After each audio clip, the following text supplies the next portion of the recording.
அண்ணாமலைக்கு என்ன தகுதி இருக்குன்னு இரண்டாவது முறையாக மக்களால் தேர்ந்தெடுக்கப்பட்ட ஒரு பிரதிநிதியாக நான் அவருக்கு பதில்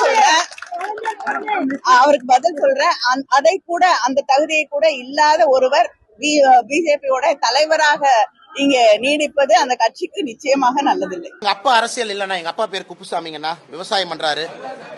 சொல்றேன் கேளுங்க. எங்க அப்பா பேர் கருணாநிதி இல்ல, அவர் 6 டைம் எம்எல்ஏவா இல்ல, 7 டைம் எம்எல்ஏவா இல்ல. எங்க அப்பா தோட்டத்துல ஆடு மாடு மேய்ச்சு விவசாயம் பண்றாரு, ஒரு பையன் நானு. அதனால நான் ஜெயிக்கிற கொஞ்சம் நேரம் ஆகுங்கண்ணா. படிப்படியா ஒரு படியா ஏறித்தான் ஜெயிக்க முடியும்.